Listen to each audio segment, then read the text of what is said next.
예, 탄핵안이 국회를 통과하면서 전국은 이제 새로운 국면으로 들어가고 있습니다. 지금부터는 예고해드린 대로 유시민 작가와 얘기를 나누겠습니다. 그리고 유시민 작가와 얘기 나눈 중간에 새누리당 비상시국회의 간사를 맡고 있는 황영철 의원도 잠시 좀 출연하도록 하겠습니다.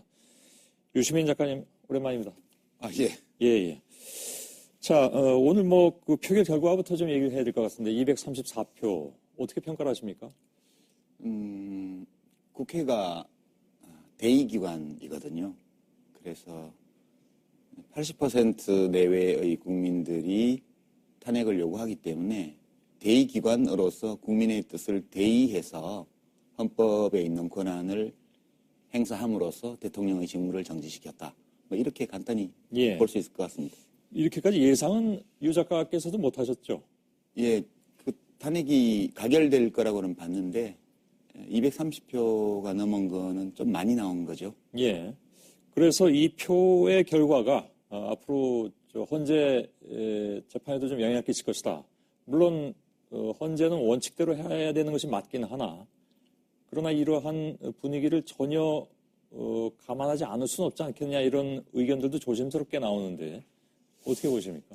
아마도 고려는 하겠죠. 그렇지만 이제 헌법재판관들은 우리나라에서 최고 수준의 헌법과 법률에 관한 전문적 판단을 하는 분들이거든요. 그래서 법리적인 측면을 중심에 두고 심리를 하고 다만 매사의 모든 판단이 다 일치할 수는 없기 때문에 그럴 때는 입법기관인 국회의 표결 결과나 또는 국민들의 탄핵 심판에 관한 여론 이런 것들을 어느 정도는 고려하지 않을 수 없을 걸로 봐야죠. 예.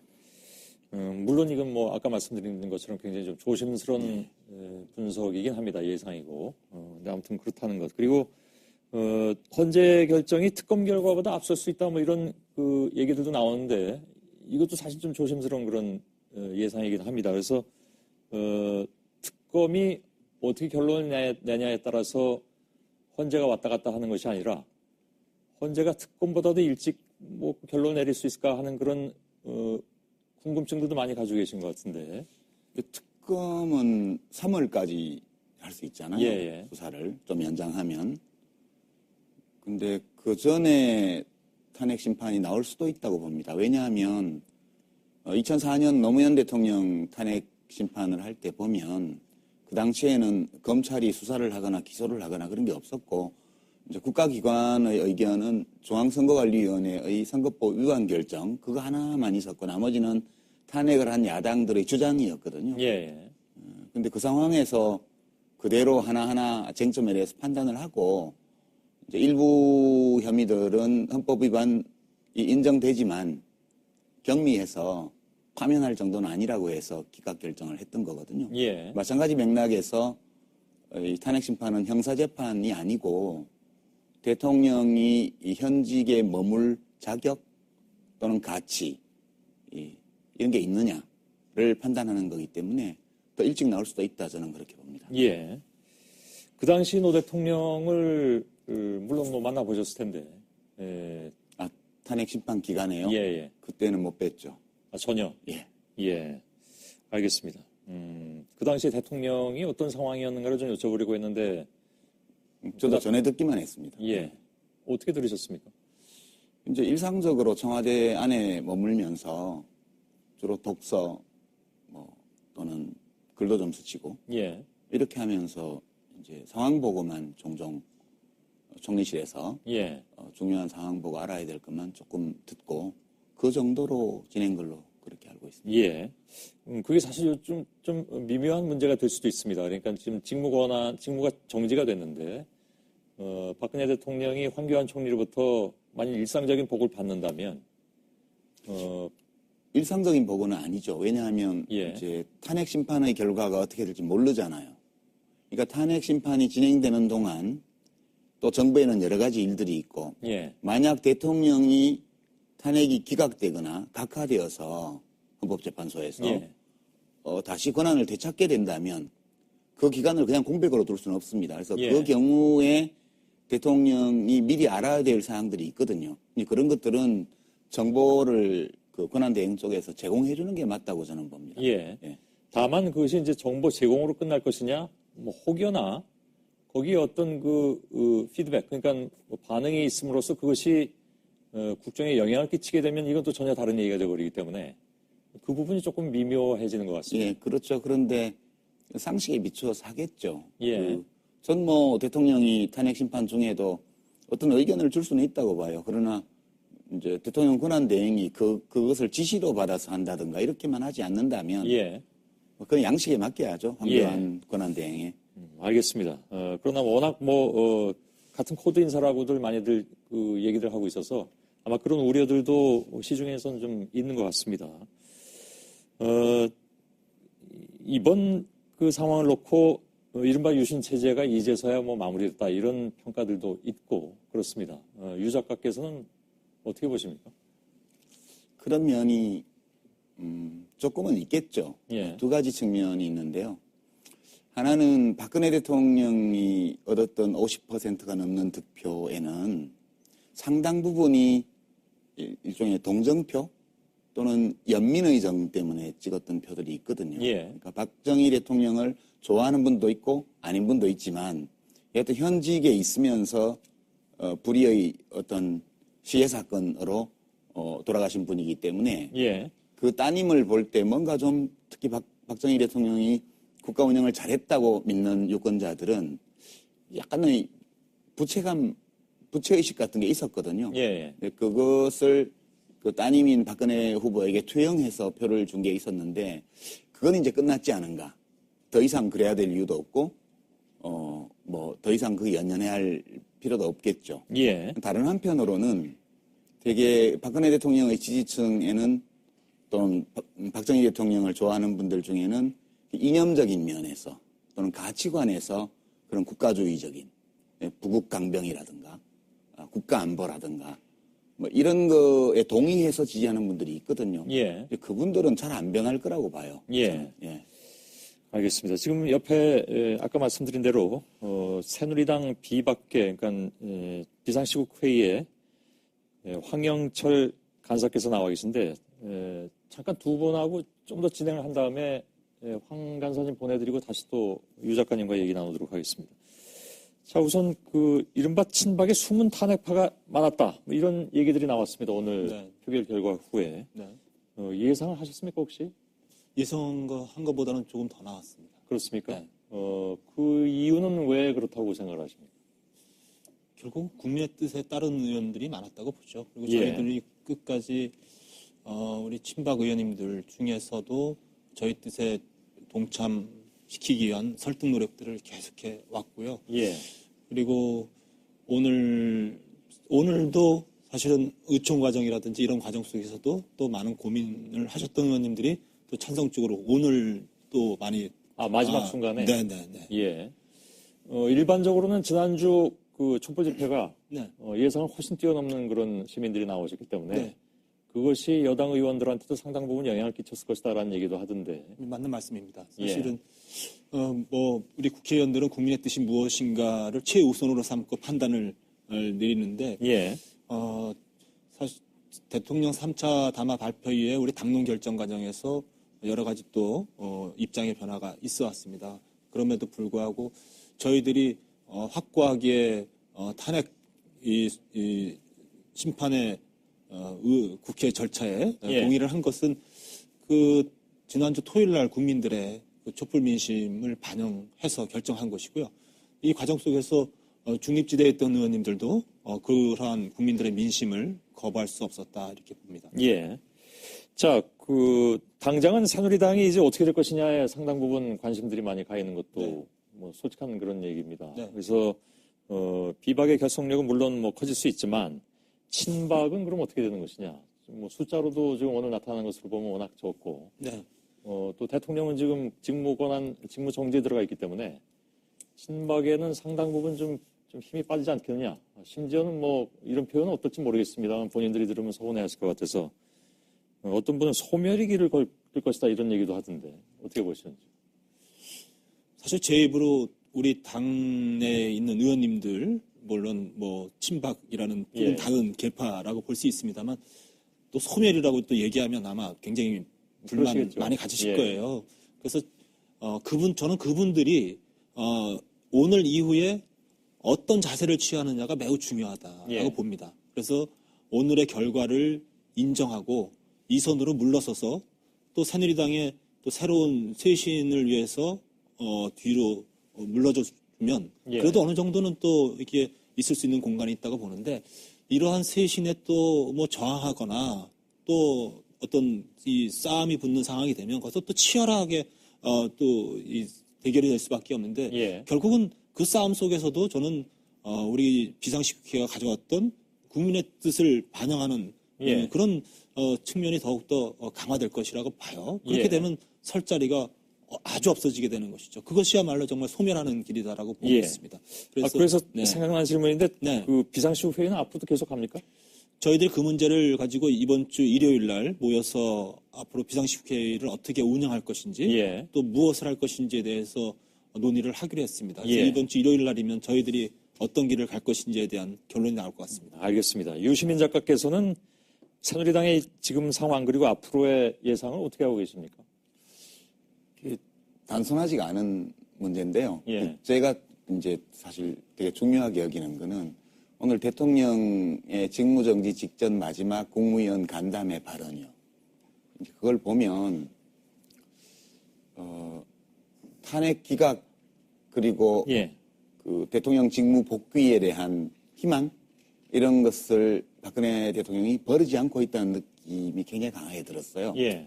그래서 만약 그게 없다면 저는 새누리당이 쇄신이든 뭐 당 해체 후에 신당 창당이든 재창당 수준의 혁신이든 간에 할 수 있으리라고 보는데 지금 오늘 표결로는 반반 정도씩 나타난 거 아닙니까? 예. 새누리당에서 보면 탄핵 찬반이 절반이 여전히 친박이고 그리고 대통령이 복귀에 대한 꿈을 버리지 않고 있다는 것이 오늘 국민들 앞에도 나타났고 또 실제로 비공개적으로도 갔을 거라고요. 그런 의지가. 예. 그래서 그것이 계속 작용하고 있어서 되게 좀 수습이 어려운 거 아닌가 하는 불안감 이런 게 오늘 좀 들던데 그 문제 어떻게 보세요?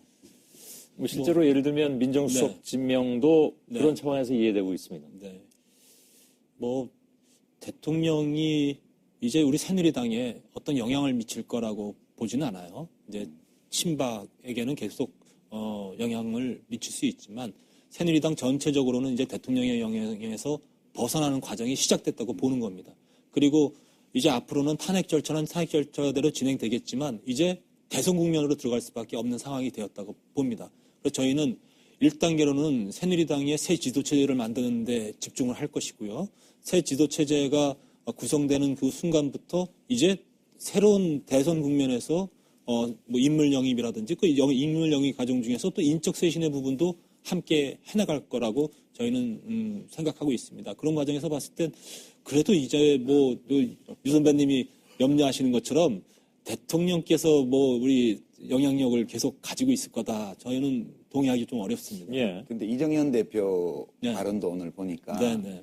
뭐 수습을 위한 최소한의 어떤 조건만 마련되면 물러나겠다 그러는데 그 정말 최소한의 조건이라고 얘기한 그게 뭘까 이렇게 보면 박근혜 대통령과 끊으려고 하는 어떤 비대위 네. 이거는 못 받아들이겠다는 의미로 저는 읽었어요. 그래서 그 싸움이 박근혜 대통령이 일일이 이렇게 지시하거나 개입하지 않아도 지금 친박 쪽에서 자동적으로 최소한 박근혜 대통령과 내놓고 끊으려는 사람들에게 비상대권을 넘겨줄 수는 없다. 대선을 조기 대선 앞두고 이게 확실한 것 같아요. 그래서 그게 지금 향후에 새누리당의 내부 수습 또는 혁신, 네. 재창당을 가로막는 제일 큰 변수가 되는 거 아닌가 그런 생각이에요. 예, 사실은 저희들에게 남아있는 숙제도 바로 그 부분일 것 예. 같습니다. 그러니까 지금 친박계가 제가 앞서 말씀드린 대로 이선으로 물러나서 일단 당의 변화라든지 쇄신에 있어서 저항하지 않는 모습, 그러니까 이거를 방해하지 않는 모습으로 있으면은 저는 어느 정도 그거는 성공적으로 있을 거라고 보는데 만약에 또 당의 일정 지분을 가지고 영향력을 계속 행사하려고 하는 것, 결국은 이제 그것이 대통령과 또 함께 가겠다는 걸로 보일 수 있는데 그런 부분이 있을 경우에는 다시 한번 더 큰 당내 세력 간의 예. 이런 싸움으로 표현하기는 좀 그렇습니다만 그런 현상들이 일어날 수밖에 없다고 보는 것이죠. 예. 그런데 그렇게 봤을 경우에 과연 어느 쪽이 이길 것이냐라고 판단해 보면 국민이 원하는 방향이 이기는 방향일 것이다. 저는 이렇게 봅니다. 그러면 새로 새누리당에서 뭐 현 체제는 아닌 다른 체제가 되겠습니다만 우리가 그래도 대선에서 일정 부분 의미 있는 역할을 하고 또 대선에 승리하기 위한 목표를 가지고 한다고 하면 이제야말로 더 이상 친박의 고리를 남겨서 하는 선거는 이길 수 없는 싸움이 되지 않겠습니까? 예. 바로 그런 부분이 우리 비상시국 국회의나 지금 비주류가 힘을 갖고 알겠습니다. 갈 수 있는 부분이다 이렇게 봅니다. 그 얘기는 이렇게 정리가 될 것 같은데, 그러니까 아까 황 의원께서 말씀하신 것처럼 이 국면이 대선 국면으로 빨리 전환이 되면 될수록 대통령이 여당의 힘을 미칠 수 있는 그런 그 계제는 별로 없어질 것이다라고 말씀을 하시지만 네. 사실 당내 역학관계를 또 생각해 보면 또 다른 변수가 많이 발생할 수 있기 때문에 그렇게 간단치 않은 문제다라는 것을 유 작가께서 말씀하셨고. 네. 결국은 이거 뭐 대선 얘기를 먼저 이렇게 하는 건 좀 지금 상황에 맞진 않을 수도 있는데 아마도 특히 이제 친박계나 비박계에서 내세울 수 있는 대권 주자가 누구냐에 따라서 또 많이 바뀔 수도 있을 것 같고. 근데 그 얘기는 일단 여기서 잠깐 좀 멈추도록 하겠습니다. 네. 저희가 좀 너무 앞서가는 것 같아서. 네. 그래서 이정현 대표는 12월 21일에 대표직에서 물러나겠다고 공언을 한 바가 있는데 네. 그거는 지켜질 것 같습니까? 12월 21일은 지켜지죠. 근데 그보다 전이어야 된다는 거죠. 네. 저희들은 예. 오늘의 투표 결과는 결국은 이정현 대표의 리더십은 더 이상 없다라는 예. 것이 오늘 투표에서 표결에서 나온 거라고 보고요. 예. 저는 이번 주말 사이에 이제 이정현 대표가 결단을 내려야 된다고 보고 있어요. 예. 우리 새누리당은 그렇게 많은 시간을 가지고 있지 않습니다. 예. 뭐 야당의 경우는 유력한 대선 후보들이 있기 때문에 어쩌면 그렇게 큰 변화를 예고하지 않는 상황이 있을 수 있다고 보는데 예. 저희 새누리당은 지금 아무것도 없다 이렇게 생각하고서 시작을 해야 되거든요. 예. 그러면 이 새로운 집을 지어가려면은 우리 충분한 시간이 있어야 좋은 집을 지을 수 있는데 저희에게 주어진 시간은 많지 않아요. 알겠습니다. 그래서 하루빨리라도 빨리 시작할 수 있게 해야 된다. 그 결단을 예. 이정현 대표가 하게 해줘야 된다 이렇게 생각합니다. 예. 황영철 의원께 한 가지만 더 질문을 드리고 보내드리고 유 작가와 함께 좀 더 얘기 나누겠습니다. 권성동 의원이 탄핵 심판에서 탄핵 검사 역할을 하게 됐습니다. 네네. 근데 지금 뭐 법사위원장이기 때문에 당연히 그런데 그래서 현재 결정의 시점도 권 의원 손에 달린 부분이 상당 부분 있다. 예를 들어서 자료 제출을 빨리 하면 결과도 빨리 나올 수 있는데 그래서 일부에서는 그런 우려도 합니다. 그러니까 권 의원이 들으면 어떨지 모르겠는데 네. 권 의원은 탄핵에는 찬성했지만 네. 한다고 했으니까 했겠죠. 찬성했습니다. 예. 네. 헌재 결정을 누출할 가능성 네. 뭐 본인한테 물어봐야 되겠습니다만 네.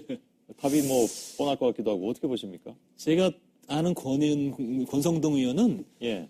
굉장히 합리적이고 또 원칙적이고 시대의 흐름을 읽을 줄 아는 사람입니다. 예. 그런 측면에서 봤을 때 국민의 눈에 벗어나는 행동은 하지 않을 거다라고 예. 생각하고 있어요.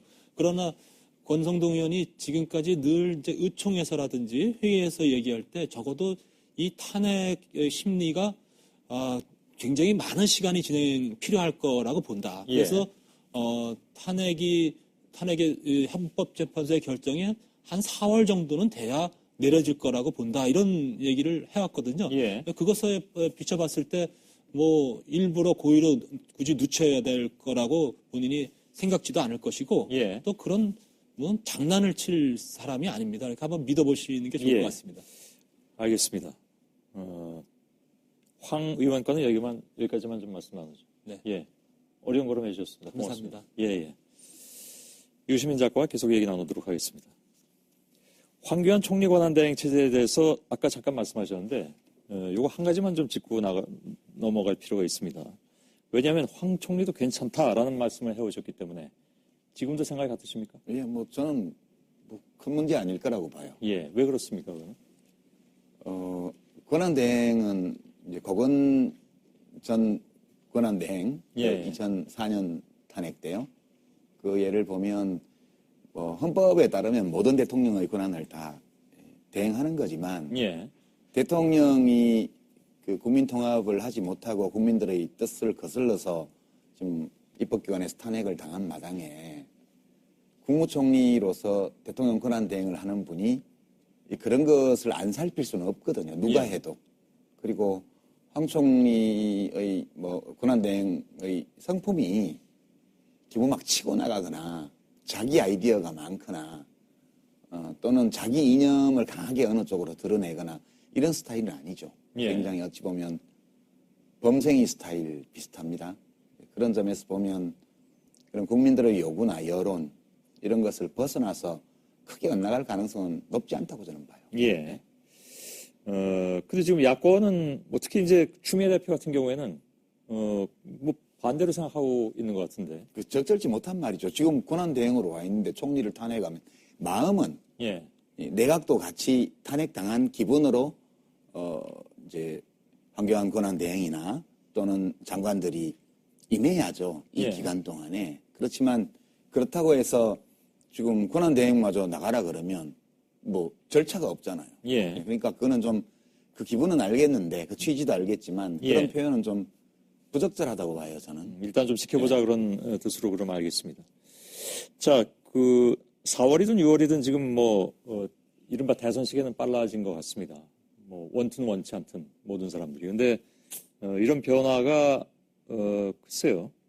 아까 뭐 잠깐 얘기 나왔었습니다만은 야권은 거기에 대해서 어떻게 대응할 것이며 여권은 또 어떻게 대응할 것이냐 하는 문제가 남습니다.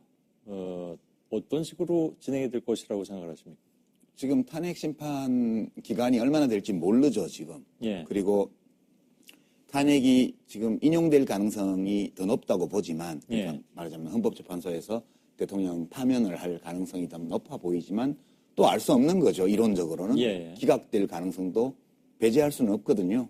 그러면 실질적으로는 대선 국면에 들어왔는데 공식적인 대선 활동은 할 수 없어요. 이런 모순된 상황에서 각 정당들이 지금 대처를 해나가야 됩니다. 그래서 이럴 때는 굉장히 책임성이 높은 자세가 필요하다고 봐요. 그래서 탄핵이 기각되면 뭐 박근혜 대통령이 복귀하는 거니까 그건 그때 대처하더라도 탄핵이 인용이 되어서 대통령이 파면될 경우에 60일 안에 대통령 선거를 치러야 되기 때문에 그 경우를 대비해서 각 정당들은 신속하게 후보를 선출할 수 있는 절차, 규정, 준비 이런 것들을 차분차분 해나가야 된다고 봐요. 지금부터. 그래서 탄핵 결정이 나면 그때부터 바로 출발해서 한 달 내지 5주 정도의 후보를 선출을 하고 곧바로 후보 등록하고 본선으로 들어가는 이걸 대비해야죠. 그래서 그 시간이 매우 짧지 않느냐. 그래서 오히려 혼란이 있다라는 얘기들을 사실 전에 많이 나왔었습니다. 근데 지금 뭐 어느 정도 그 얘기가 통할 수 있을지 모르겠으나 현실적으로 뭐 저희들은 정당인이 아니기 때문에 그 정당에서 어느 정도 빠른 속도로 그런 것들을 다 준비할 수 있는지 잘 모릅니다. 그러니까 경험자시니까 그럼 가능하다고 보십니까? 지금 새누리당은 내분을 수습하고 뭐 혹은 봉합하고 또는 해소하고 자체를 혁신하고 이렇게 해야 되는 문제가 있어서 좀 내부적인 어려움이 있을 것 같습니다. 근데 야당들은 뭐 문제 없죠. 그 정도는 능히 해낼 수 있습니다. 김종인 전 대표가 한 말이 한 가지가 있는데 이런 상황이 꼭 야권에게 뭐 유리하게 돌아갈 것은 아니다라는 얘기를 했습니다. 혹시 거기에 어떤 올려놓으실 말이 있으신지요? 객관적으로는 야권이 유리하죠. 그렇지만 야당들이 우리가 유리하다 이런 생각하지 말고 임해야 된다. 그런 취지로 알아들어야지 뭐 달리 해석할 방법이 없습니다. 그런 말은. 알겠습니다. 지금까지 여론조사로는 문재인 전 대표가 야권에서는 제일 앞서고 있는 것 같습니다. 근데 뭐 차이가 별로 안 크더라고요, 요새는. 그 다음 주자와. 이재명 시장을 얘기하는 거죠. 그렇죠. 여론조사마다 좀 편차는 있습니다만, 이 대선 얘기를 계속 하는 건 좀 이르긴 한데. 뭐 그래도 할 얘기는 해야죠. 얘기가 나왔으니까 좀 하겠습니다. 이재명 시장 같은 경우에는 계속 그 경쟁력을 본선까지 유지할 것이냐 하는 데에 대해서는 뭐 여러 가지 얘기가 좀 있더군요. 유 작가께서는 어떻게 보시는지? 그럼 아무도 모르죠. 이재명 시장은 신상품이에요. 그러니까 우리 유권자들은 오래된 정치인 별로 안 좋아하고요. 예. 새로 나온 사람을 좋아해요. 그래서 몇 년 보다가 또 실적 나면 차버리고 또 새 사람 찾고 이렇게 해왔거든요. 예. 이재명 시장이 지금 새 사람으로 보이는 거거든요. 예. 그리고 이제 탄핵 국면에서 어떤 기대감을 좀 불러일으켰어요. 그러니까 워낙 이명박 정부 5년, 박근혜 정부 4년 동안 일어나서는 안 될 일들이 많이 일어났다는 생각을 하는 분들은 누가 좀 시원하게 이걸 권력 잡아서 정리 좀 해줬으면. 예. 이런 욕구가 있습니다. 이제 그런 욕구에 부합하는 은행을 했기 때문에 지지율이 올라온 거거든요. 예. 이게 선보이는 과정이고요. 이제 앞으로 이제 지금 2위, 3위권에 그런 전체를 통틀어서 2위, 3위권의 여론조사 결과가 나오고 있기 때문에 예. 지금부터는 시험대에 올라가는 겁니다. 이제까지는 선보였고요. 그래서 언론을 통한 검증 또는 경쟁하는 정치 세력 간의 공방 이런 거에 본격적으로 이제 노출될 거예요. 탄핵이 끝났기 때문에. 그 과정에서 장점도 드러나고 약점도 노출되겠죠. 예. 그것을 어떻게 장점을 살려나가고 약점을 극복해 나가냐. 이제 지금부터 시작이었어요. 예. 저도 이 사람이 어느 정도까지 할 수 있지 아직 모르겠어요. 판단할 수 있는 자료가 별로 없어서. 알겠습니다. 반 총장의 행보에 대해서는 어떻게 예상을 하십니까? 한간에는 무조건 출마를 결심한 상태다 이런 말도 있는데 저는 꼭 그런 것은 아니지 않나 이렇게 봐요. 그러니까 반기문 유엔 사무총장은 풍찬 노숙하면서 뭘 하는 스타일은 아니에요. 예. 대체로 전망이 뚜렷하고 좀 거기로 가는 길이 탄탄해 보일 때 나서는 분이거든요. 지금 이미 그 여권 후보로 인식되고 있어서 저렇게 풍파에 처한 새누리당 혹시 뭐 분당이 되어서 뭐 이렇게 된다 하더라도 거기 올라타기는 지금 좀 어렵지 않나 이렇게 보고요. 예. 그리고 조길에서는 거의 기정사실처럼 보여서 와서 신당을 창당하고 뭘 가기에도 굉장히 일정이 벅차요. 그래서 고민이 깊을 거다. 그렇게 봅니다. 예. 한 가지만 더 얘기 나누고 마무리하도록 하죠. 대선 전의 흐름을 좌우할 관건 중에 하나가 사실 개헌입니다. 그러니까 지난번에 이 상황이 한창 진행이 될 때도 그런 얘기들이 많이 나왔었고, 김무성 전 대표는 그런 얘기도 했습니다. 그러니까 비문, 친박을 제외한 연대 고리가 개헌이다. 뭐 이런 얘기도 나왔었는데, 과연 지금 이 시점에서 혹은 뭐 언제가 될지 모르지만 이 와중에 개헌론이 부상하고 그것이 실질적으로 논의될 수 있을 것인가 하는 문제입니다. 그러니까 친박 아니고 친문 아니면 다 모이자 이런 얘기는 그 무슨 정당을 뭐 그렇게 합니까? 그 온갖 뭐든 좋다 잡동사니 다 모여라. 하여튼 친문 아니고 친박 아니면 다 된다. 이런 식으로 뭘 해가지고 뭐 되는 예를 혹시 보셨어요? 저는 죽는 길로 왜 가냐. 김무성 전 대표가. 그거는 뭐 그렇게 해서 개헌이 될 것도 아니고 정치 세력이 만들어질 것도 아니에요. 그러니까 이 엄중한 시국에 그런 초보적인 정략을 가지고 대처한다는 자체가 전 좀 이분이 진짜 노련한 정치인 맞나? 그렇게 의아하게 여기는 중이에요. 개헌론에 대해서는 그렇게 찬성하지 않으시는 편인 모양이군요. 아니요. 개헌은 필요하죠. 필요한데 지금 보십시오. 지금 탄핵이 헌법재판소에서 가부간에 결정될 때까지는 뭐 아무것도 못해요. 그리고 결정되고 나면 만약 탄핵이 결정되는 경우에는 60일 안에 대통령 선거를 무조건 해야 되는데 언제 개헌을 합니까? 현실성이 떨어진다. 누울 자리 보고 발을 뻗어야지. 이건 뭐 얘기할 수가 없는 거예요, 지금. 알겠습니다. 시간은 9시 23분인데 이 정도에서 좀 마무리해야 될 것 같습니다. 썰전에서 마저 좀 뵙도록 하겠습니다. 썰전에서 저 안 보시잖아요. 봅니다. 고맙습니다. 이렇게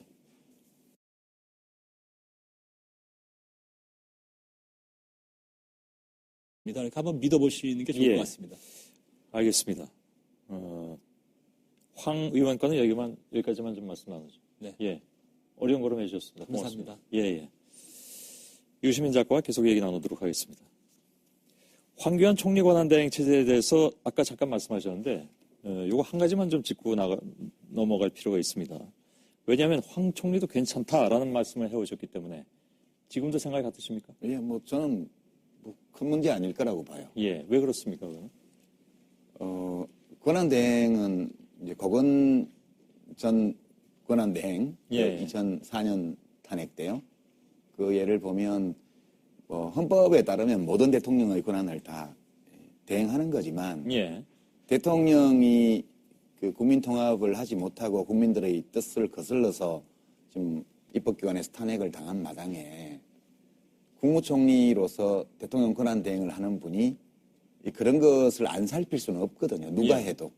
그리고 황 총리의 뭐 권한 대행의 성품이 기본 막 치고 나가거나 자기 아이디어가 많거나 또는 자기 이념을 강하게 어느 쪽으로 드러내거나 이런 스타일은 아니죠. 예. 굉장히 어찌 보면 범생이 스타일 비슷합니다.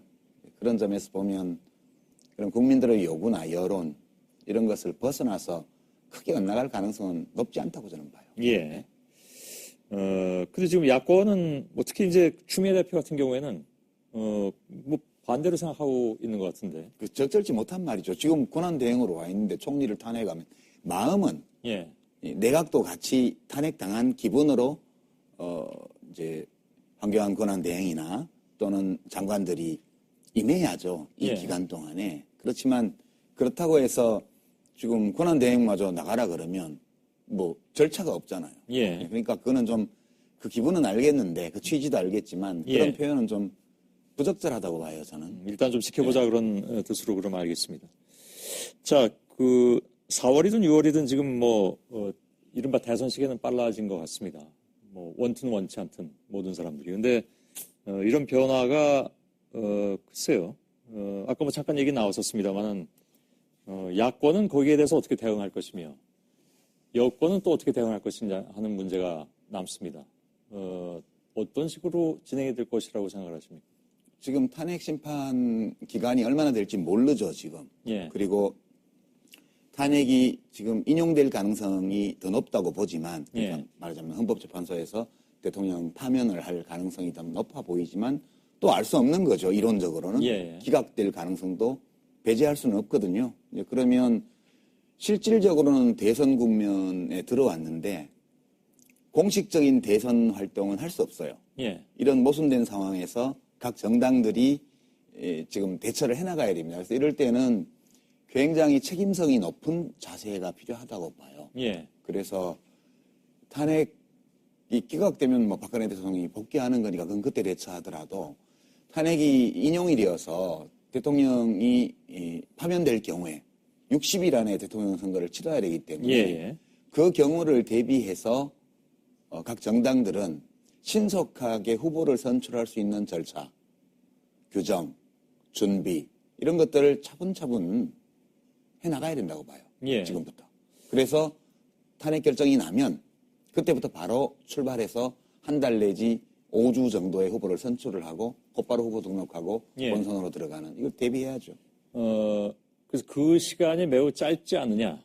그래서 오히려 혼란이 있다라는 얘기들을 사실 전에 많이 나왔었습니다. 예.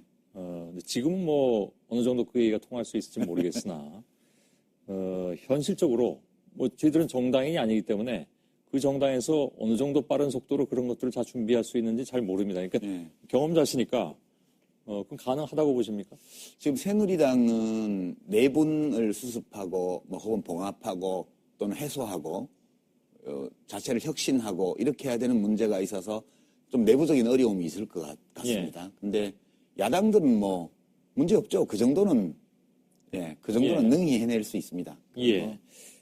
김종인 전 대표가 한 말이 한 가지가 있는데 이런 상황이 꼭 야권에게 뭐 유리하게 돌아갈 것은 대통령이 탄핵이 기각되거나 각하되어서 헌법재판소에서 다시 권한을 되찾게 된다면 그 기간을 그냥 공백으로 둘 수는 없습니다. 그래서 그 경우에 대통령이 미리 알아야 될 사항들이 있거든요.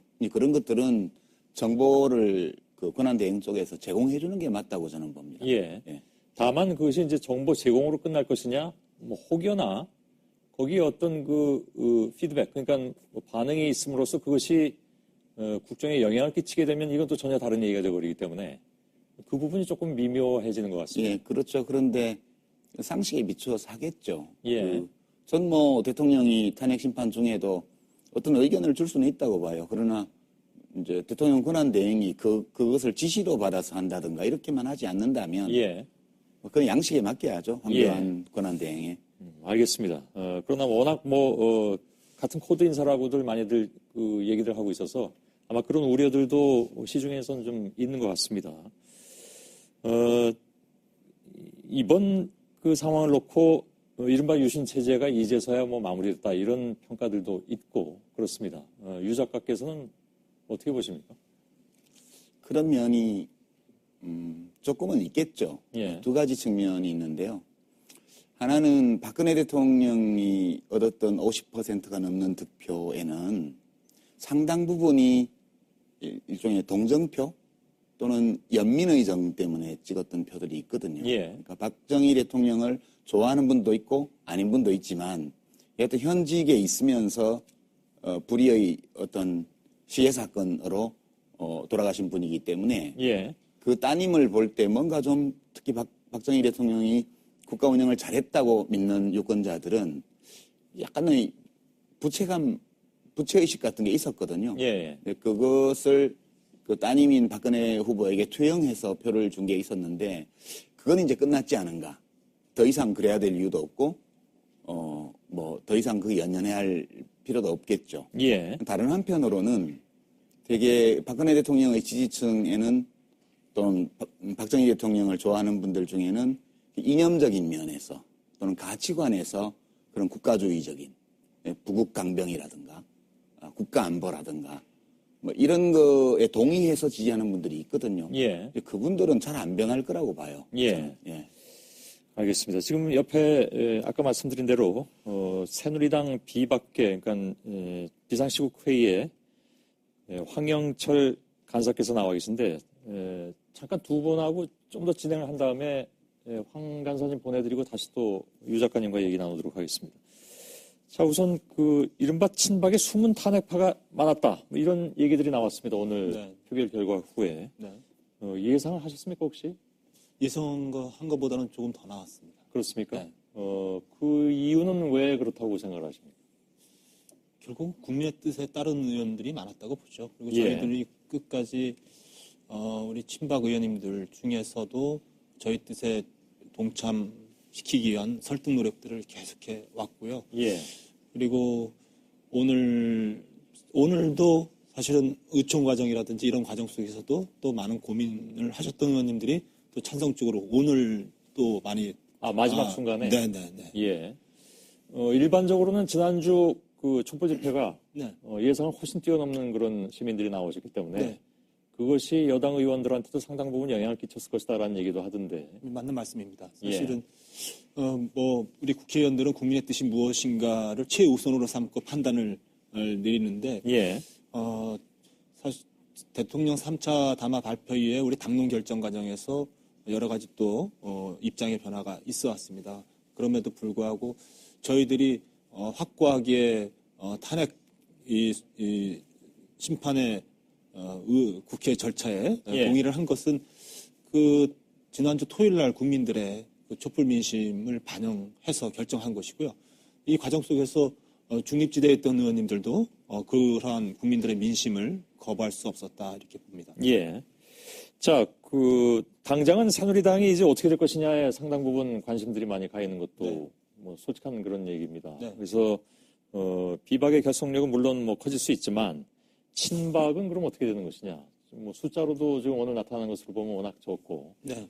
또 대통령은 지금 직무 정지에 들어가 있기 때문에 친박에는 상당 부분 좀 힘이 빠지지 않겠느냐. 심지어는 뭐 이런 표현은 어떨지 모르겠습니다만 본인들이 들으면 서운해하실 것 같아서 어떤 분은 소멸이기를 걸 것이다 이런 얘기도 하던데 어떻게 보시는지. 사실 제 입으로 우리 당내에 있는 의원님들 물론 뭐 친박이라는 조금 예. 다른 계파라고 볼 수 있습니다만 또 소멸이라고 또 얘기하면 아마 굉장히 불만 그러시겠죠. 많이 가지실 예. 거예요. 그래서 저는 그분들이 오늘 이후에 어떤 자세를 취하느냐가 매우 중요하다라고 예. 봅니다. 그래서 오늘의 결과를 인정하고 이 선으로 물러서서 또 새누리당의 또 새로운 쇄신을 위해서 뒤로 물러줬으면 예. 그래도 어느 정도는 또 이렇게 있을 수 있는 공간이 있다고 보는데 이러한 쇄신에 또 뭐 저항하거나 또 어떤 이 싸움이 붙는 상황이 되면 거기서 또 치열하게 또 이 대결이 될 수밖에 없는데 예. 결국은 그 싸움 속에서도 저는 우리 비상식국회가 가져왔던 국민의 뜻을 반영하는 예. 그런 측면이 더욱더 강화될 것이라고 봐요. 그렇게 예. 되면 설 자리가 아주 없어지게 되는 것이죠. 그것이야말로 정말 소멸하는 길이다라고 보고 예. 있습니다. 그래서 네. 생각나는 질문인데 네. 그 비상시국 회의는 앞으로도 계속 합니까?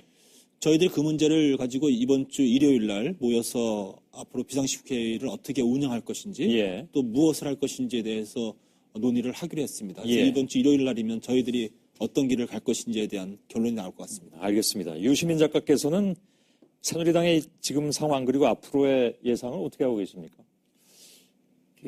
단순하지가 않은 문제인데요. 예. 제가 이제 사실 되게 중요하게 여기는 거는 오늘 대통령의 직무정지 직전 마지막 국무위원 간담회 발언이요. 이제 그걸 보면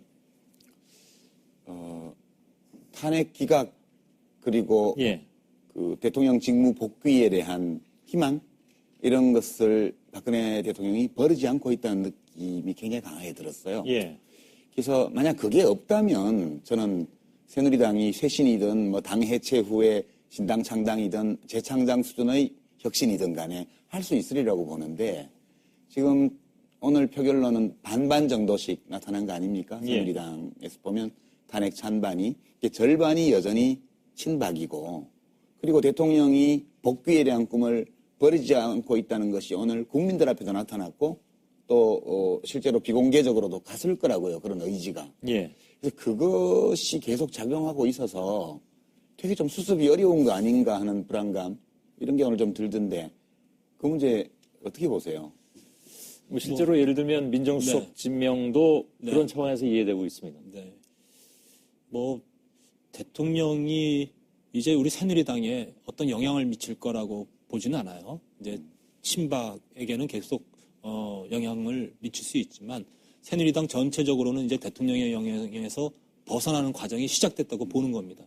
그리고 이제 앞으로는 탄핵 절차는 탄핵 절차대로 진행되겠지만 이제 대선 국면으로 들어갈 수밖에 없는 상황이 되었다고 봅니다. 그래서 저희는 1단계로는 새누리당의 새 지도체제를 만드는 데 집중을 할 것이고요. 새 지도체제가 구성되는 그 순간부터 이제 새로운 대선 국면에서 뭐 인물 영입이라든지 그 인물 영입 과정 중에서 또 인적 쇄신의 부분도 함께 해나갈 거라고 저희는 생각하고 있습니다. 그런 과정에서 봤을 땐 그래도 이제 뭐 유 선배님이 염려하시는 것처럼 대통령께서 뭐 우리 영향력을 계속 가지고 있을 거다. 저희는 동의하기 좀 어렵습니다. 예. 근데 이정현 대표 네. 발언도 오늘 보니까 네. 뭐 수습을 위한 최소한의 어떤 조건만 마련되면 물러나겠다 그러는데 그 정말 최소한의 조건이라고 얘기한 그게 뭘까 이렇게 보면 박근혜 대통령과 끊으려고 하는 어떤 비대위 네. 이거는 못 받아들이겠다는 의미로 저는 읽었어요. 그래서 네. 그 싸움이 박근혜 대통령이 일일이 이렇게 지시하거나 개입하지 않아도 지금 친박 쪽에서 자동적으로 최소한 박근혜 대통령과 내놓고 꺼들리는 사람들에게 비상대권을 넘겨줄 수는 없다. 대선을 조기 대선 앞두고 이게 확실한 것 같아요. 그래서 그게 지금 향후에 새누리당의 내부 수습 또는 혁신, 네. 재창당을 가로막는 제일 큰 변수가 되는 거 아닌가 그런 생각이에요. 예, 사실은 저희들에게 남아있는 숙제도 바로 그 부분일 것 예. 같습니다. 그러니까 지금 친박계가 제가 앞서 말씀드린 대로 이선으로 물러나서 일단 당의 변화라든지 쇄신에 있어서 저항하지 않는 모습, 그러니까 이거를 방해하지 않는 모습으로 있으면은 저는 어느 정도 그거는 성공적으로 있을 거라고 보는데 만약에 또 당의 일정 지분을 가지고 영향력을 계속 행사하려고 하는 것, 결국은 이제 그것이 대통령과 또 함께 가겠다는 걸로 보일 수 있는데 그런 부분이 있을 경우에는 다시 한번 더 큰 당내 세력 간의 예. 이런 싸움으로 표현하기는 좀 그렇습니다만 그런 현상들이 일어날 수밖에 없다고 보는 것이죠. 예. 그런데 그렇게 봤을 경우에 과연 어느 쪽이 이길 것이냐라고 판단해 보면 국민이 원하는 방향이 이기는 방향일 것이다. 저는 이렇게 봅니다.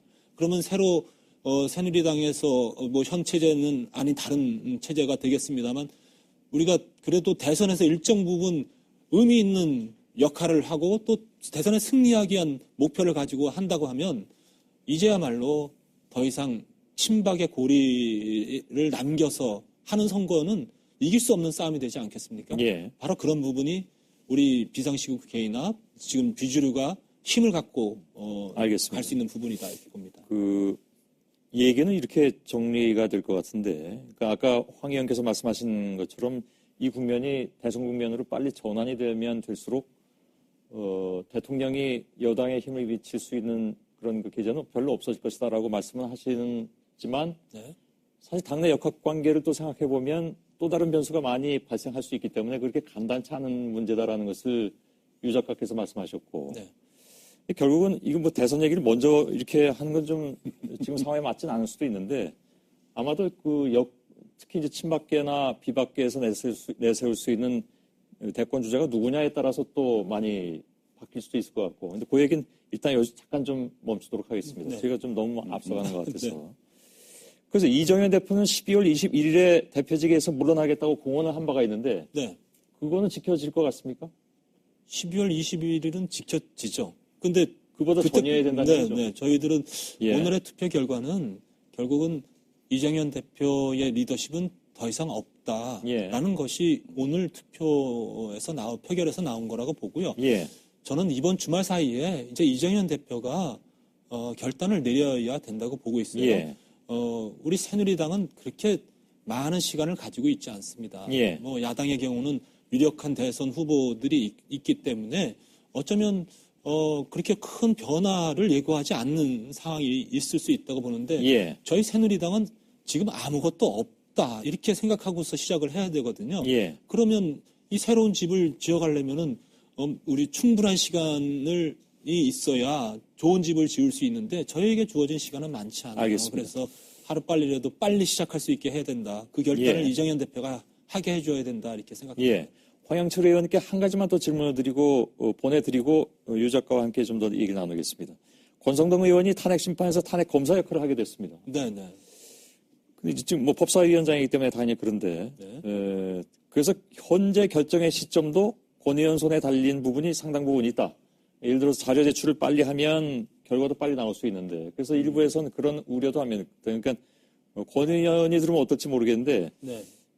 권 의원은 탄핵에는 찬성했지만 네. 한다고 했으니까 했겠죠. 찬성했습니다. 예. 네. 헌재 결정을 늦추려 할 가능성 네. 뭐 본인한테 물어봐야 되겠습니다만 네. 답이 뭐 뻔할 것 같기도 하고 어떻게 보십니까? 제가 아는 권성동 의원은 예. 굉장히 합리적이고 또 원칙적이고 시대 흐름을 읽을 줄 아는 사람입니다. 예. 그런 측면에서 봤을 때 국민의 눈에 벗어나는 행동은 하지 않을 거다라고 예. 생각하고 있어요. 그러나 권성동 의원이 지금까지 늘 이제 의총에서라든지 회의에서 얘기할 때 적어도 이 탄핵 심리가 굉장히 많은 시간이 필요할 거라고 본다. 예. 그래서 탄핵의 헌법재판소의 결정에 한 4월 정도는 돼야 내려질 거라고 본다. 이런 얘기를 해왔거든요. 예. 그것에 비춰봤을 때 뭐 일부러 고의로 굳이 늦춰야 될 거라고 본인이 생각지도 않을 것이고 예. 또 그런 뭐 장난을 칠 사람이 아닙니다.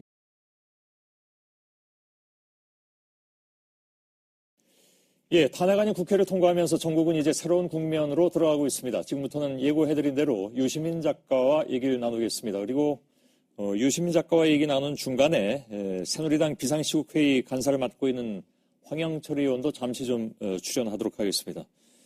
유시민 작가님 오랜만입니다. 예. 예. 자, 오늘 뭐 그 표결 결과부터 좀 얘기를 해야 될 것 같은데 234표 어떻게 평가를 하십니까? 국회가 대의기관이거든요. 그래서 80% 내외의 국민들이 탄핵을 요구하기 때문에 대의기관으로서 국민의 뜻을 대의해서 헌법에 있는 권한을 행사함으로써 대통령의 직무를 정지시켰다. 뭐 이렇게 간단히 예. 볼 수 있을 것 같습니다. 이렇게까지 예상은 유 작가께서도 못하셨죠? 예, 그 탄핵이 가결될 거라고는 봤는데 230표가 넘은 거는 좀 많이 나온 거죠. 예. 그래서 이 표의 결과가 앞으로 헌재 재판에도 좀 영향을 끼칠 것이다. 물론 헌재는 원칙대로 해야 되는 것이 맞긴 하나, 그러나 이러한 분위기를 전혀 감안하지 않을 수는 없지 않겠냐, 이런 의견들도 조심스럽게 나오는데 어떻게 보십니까? 아마도 고려는 하겠죠. 그렇지만 이제 헌법재판관들은 우리나라에서 최고 수준의 헌법과 법률에 관한 전문적 판단을 하는 분들이거든요. 그래서 법리적인 측면을 중심에 두고 심리를 하고, 다만 뭐 매사의 모든 판단이 다 일치할 수는 없기 때문에 그럴 때는 입법기관인 국회의 표결 결과나 또는 국민들의 탄핵 심판에 관한 여론, 이런 것들을 어느 정도는 고려하지 않을 수 없을 걸로 봐야죠. 물론 이건 뭐 아까 말씀드린 것처럼 굉장히 좀 조심스러운 분석이긴 합니다. 예상이고. 근데 아무튼 그렇다는 것. 그리고 헌재 결정이 특검 결과보다 앞설 수 있다, 뭐 이런 그 얘기들도 나오는데 이것도 사실 좀 조심스러운 그런 예상이긴 합니다. 그래서 특검이 어떻게 결론을 내냐에 따라서 헌재가 왔다 갔다 하는 것이 아니라 헌재가 특검보다도 일찍 뭐 결론을 내릴 수 있을까 하는 그런 궁금증들도 많이 가지고 계신 것 같은데. 특검은 3월까지 할 수 있잖아요. 수사를 좀 연장하면.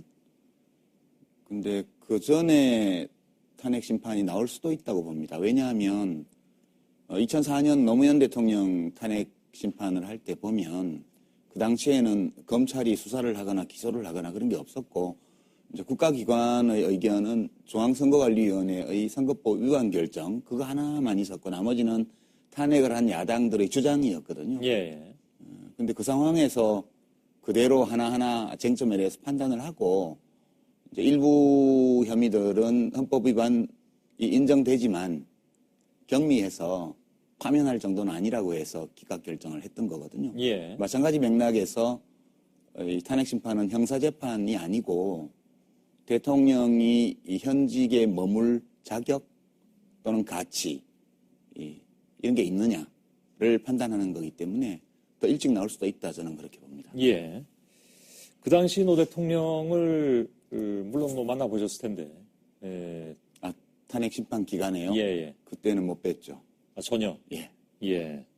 알겠습니다. 그 당시 대통령이 어떤 상황이었는가를 좀 여쭤보려고 했는데. 저도 전해 듣기만 했습니다. 어떻게 들으셨습니까? 이제 일상적으로 청와대 안에 머물면서 주로 독서 또는 글도 좀 스치고 이렇게 하면서 이제 상황 보고만 종종 총리실에서 중요한 상황 보고 알아야 될 것만 조금 듣고 그 정도로 지낸 걸로 그렇게 알고 있습니다. 그게 사실 좀 미묘한 문제가 될 수도 있습니다. 그러니까 지금 직무가 정지가 됐는데 박근혜 대통령이 황교안 총리로부터 만일 일상적인 보고를 받는다면 일상적인 보고는 아니죠. 왜냐하면 이제 탄핵 심판의 결과가 어떻게 될지 모르잖아요. 그러니까 탄핵 심판이 진행되는 동안 또 정부에는 여러 가지 일들이 있고 만약 대통령